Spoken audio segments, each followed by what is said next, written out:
On some days, especially during summer, it's just nice to have a sweet breakfast, so here are 4 healthy ideas that are super easy to make. The first recipe is my personal favorite and it starts with 300 grams of one of these yogurts. On the left side is 0.2% fat Greek yogurt and on the right side is a less known yogurt called Skyr.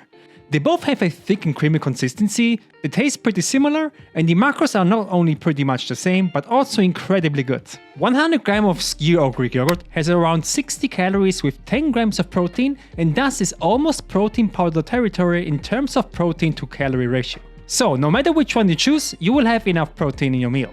Next is the topping, and here's where I personally try to change things up. In my opinion, the best fruit on top of yogurt are blueberries, strawberries, grapes or watermelon. They all are equally low in calories, around 30 to 50 per 100 grams of fruit. And for all people watching that think fruit is somehow making you gain weight, here's a quick question. What have onions, carrots and chili that are vegetables in common?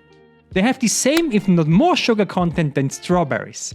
And I'm not seeing a lot of people that label these vegetables as unhealthy. So why is fruit getting demonized? Fruit is low in calories, has a lot of vitamin and also fiber. Eat more fruit. I personally love combining 50 grams of blueberries with 100 grams of strawberries. I will remove the stem from the strawberries, cut them into halves, and then I will add my yogurt of choice into a bowl and top it with my fruit. So to add some sweetness, I will also add 10 grams of honey. Honey has quite a lot of calories, but is also relatively strong, so 10 grams is enough to sweeten everything.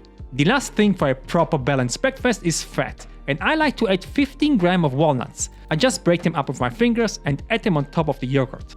For additional freshness, I also like to add some zest of a lime, and there you go. A super easy breakfast that comes in with 352 calories, 35 grams of carbs, 11 grams of fat and 34 grams of protein. This tastes really amazing and is also in my opinion a really great post-workout meal. For my next recipe you will need a bowl. I will start with cracking one whole egg. You could skip the egg yolk and add egg whites only. One large egg weighs around 50 grams, so if you want to, add 50 grams of liquid egg whites. Next is 50 grams of all-purpose flour, and then I will add in 100 grams of skimmed milk. A pinch of salt, like always, will go in as well, and because I like it sweet, I will add in 30 grams of a sweetener.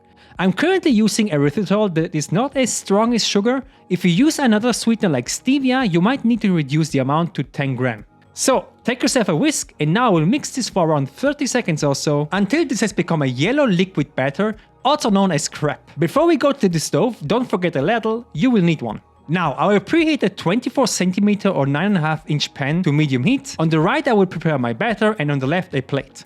I will take one serving of batter, pour it into the pan and then I will swirl the pan until it covers the entire surface with batter and it gets a round shape. If you have a good or a new non-stick pan, you can get away with not spraying any oil. After around 30 seconds, I will loosen the bottom and then flip it with a spatula. As you can see, it sticks a bit, so I will use a bit of oil for my next serving.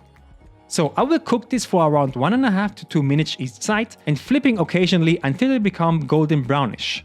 Add it into the plate and repeat the process, this time with some oil. The first crepe is always the worst one, but they become better the more you make, I promise. This recipe will give you around 3 to 4 thin crepes, so what I like doing is to first roll them up, then I will add 18 grams, which is 1.5 servings of PB2 into a glass. This is basically peanut butter without the fat. And this is how this works. I will add a bit of water, maybe 25 grams, and start stirring. As you keep mixing, this will slowly form a thick peanut butter-like consistency that has a bit less calories and more protein than regular peanut butter. However, I want it a bit thinner, so I will add another splash of water, mix it, and then I will drizzle it on top of the crepes. There you go. This recipe comes in with 379 calories, 50 grams of carbs, 7 grams of fat and 23 grams of protein. The next recipe is for my oat lovers. For this one, you will need a blender or a food processor if you don't have access to oat flour.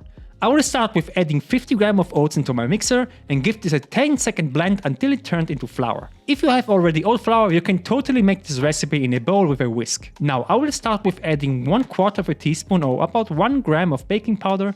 Then I will add in 1 whole egg. Again, you could skip this for 50 grams of egg whites. Next is 1 scoop or 30 grams of Whey vanilla protein powder. You will get away with Whey in this recipe because we will add 1 banana as well that will provide us with moisture so it doesn't become dry. I will also add in 50 grams of skimmed milk, a pinch of salt, and now blend this again for about 15 seconds. You might need to remove the blender after 5 seconds or so and give it a shake, sometimes stuff keeps sticking on the top. After blending, I will prepare an aluminium baking dish. This has 12 x 18 cm. I will pour my batter in, and this now gets into a preheated oven at 180 degrees Celsius or 350 F for 15 minutes. After 15 minutes, I will check with a food thermometer the inner temperature, and this is the safest way to not overbake this. As soon as it arrives at around 90 degrees Celsius or 190 F, the oatmeal is done and you can remove it from the oven. I will loosen the edges with a knife. Parchment paper would be great, but I didn't have any, and there you have a banana baked oatmeal. This in itself comes in with 498 calories, 61 grams of carbs, 10 grams of fat and 39 grams of protein, and what I like doing is to add a bit of Greek yogurt and a couple of grapes as a topping. Very nice. My last recipe starts with a high protein wheat tortilla. This one has 125 calories, 7 grams of protein and a diameter of 20 cm or 8 inches. Also, I will peel and slice a banana. What I will do next is to heat up the tortilla in a dry pan for around 1 minute each side, just until it starts to build these little brown spots.